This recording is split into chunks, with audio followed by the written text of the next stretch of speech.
ಹಾವೇರಿಯಲ್ಲಿ ಅಪ್ರಾಪ್ತ ಬಾಲಕಿ ಮೇಲೆ ಸರಣಿ ಅತ್ಯಾಚಾರ ನಡೆಸಿರುವ ಘಟನೆ ವರದಿಯಾಗಿದೆ. ಪ್ರಿಯಕರ ಸೇರಿ ಬಾಲಕಿಯ ದೊಡ್ಡಪ್ಪನ ಮಗ ಕೂಡ ರೇಪ್ ಮಾಡಿದ್ದಾನೆ ಅನ್ನೋ ಆರೋಪ ಕೇಳಿಬಂದಿದೆ. ಸ್ವತಃ ಬಾಲಕಿಯ ತಾಯಿ ದೂರು ಕೊಟ್ಟಿದ್ದಾಳೆ. 15 ವರ್ಷದ ಬಾಲಕಿ ಮೇಲೆ ಸರಣಿ ಅತ್ಯಾಚಾರ ನಡೆಸಿ ದುಷ್ಕೃತ್ಯ ಎಸಗಿದ್ದಾರೆ ಅನ್ನುವಂಥ ದೂರು ಕೇಳಿಬಂದಿದೆ. ಈ ಬಾಲಕಿ ಜೊತೆಗೆ ಸಲುಗೆಯಿಂದ ಒಬ್ಬ ಕೆಲಸ ಮಾಡೋನಿದ್ದಂತೆ, ಕೂಲಿ ಕಾರ್ಮಿಕ. ಆಕೆಯ ಪ್ರೀತಿ ಮಾಡ್ತೀನಿ ಅಂತ ಹೇಳಿ ಆಕೆಯನ್ನು ಕರ್ಕೊಂಡು ಆಕೆ ಮೇಲೆ ಅತ್ಯಾಚಾರ ಎಸಗಿದ್ದಂತೆ.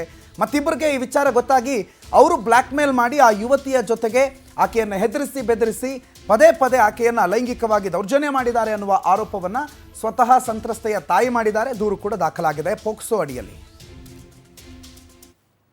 ಡಿವೈಡ್ ಆಗಿ ಒಂದು 12ರಿಂದ 13 ವರ್ಷ ಆಯ್ತು. 12ರಿಂದ 13 ವರ್ಷ ಆದ್ರೆ ನನ್ನ ಹತ್ರನೇ ಇದು ಮಕ್ಕಳೆಲ್ಲ. ಆಮೇಲೆ ಈಗ 2 ವರ್ಷದಿಂದ ಅವಳು ಸಿರ್ಸಿ ಹಾಸ್ಟೆಲ್ ಒಳಗೆ ಓದ್ತಾ ಇದ್ಲು. ಓದ್ತಾ ಇರೋ ಮುಂದೆ ಇಲ್ಲ ನಾನು ಇಲ್ವಲ್ಲೇ ಅಂತ ರಜೆಕಂತ ಬಂದ್ಲು. ಅವ್ರ ಅಪ್ಪಾಜಿ ಹತ್ರ ಬಂದು ಇಲ್ಲ ನಾನು ಇಲ್ಲೇ ಓದ್ತೀನಿ, ನಾನು ಬರಲ್ಲ ಅಂತ 8ಕ್ಕೆ ಇಲ್ಲೇ ಹಚ್ಚಿಸ್ಕೊಂಡ್ಳು. 8th 9th ಇಲ್ಲೇ ಹೊಂಟ್ಲವಳು.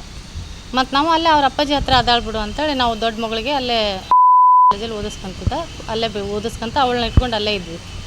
ಇರೋ ಮಟ್ಟ ಅಂದ್ರೆ ಇದು ಅಚಾನಕ್ಕಾಗಿ ಹಿಂಗಂತ ಸಮಸ್ಯೆ. ನಾನೊಂಥರ ಆಕಸ್ಮಿಕವಾಗಿ ಬ್ಯಾಂಕಿಗೆ ಅಂತ ಬಂದೆ. ನನಗೇನೂ ವಿಷಯ ಗೊತ್ತಿರಲಿಲ್ಲ. ಬ್ಯಾಂಕಿಗೆ ಅಂತ ಬಂದಿದ್ದೆ ನಾನು. ಬಂದಾಗ ಈ ವಿಷಯ ಹಳ್ಳಿಂದ ಬೆಳ್ಕೊಂತ ಒಬ್ರಿಗೊಬ್ರು ಮಾತು ಬರತ್ತವ ನೋಡ್ರಿ. ನಿಮ್ಮ ಹುಡುಗಿ ಹಿಂಗಂತಲ್ಲ ಅಂದಾಗ ನಾನು ಯಾರಿಗೂ ಏನೂ ಕೇಳಲಿಲ್ಲ. ಹಾಗೆ ವಾಪಸ್ ಊರಿಗೆ ಹೋಗಿ ಮಾರನೇ ದಿನ ರವಿವಾರ ದಿನ ಬೆಳಗ್ಗೆ ಬಂದು ನಾನು ಸ್ಟೇಷನಲ್ಲಿ ಕಂಪ್ಲೇಂಟ್ ಮಾಡಿದ್ದೆ. ಏನಾಗಿತ್ತು ಅಂತ ಅವ್ರ ಅಪ್ಪಾಜಿ ಕೇಳಿದೆ ನಾನು. ಅವ್ರ ಅಪ್ಪಾಜಿ ಹೇಳ್ತು ನನಗೆ, ಇಲ್ಲ ಹುಡುಗನ ಜೊತೆ ಓಡಾಡಬೇಡ ಅಂತ ಅಂದರು. ಅವಳು ಓಡಾಡಿದ್ಲು.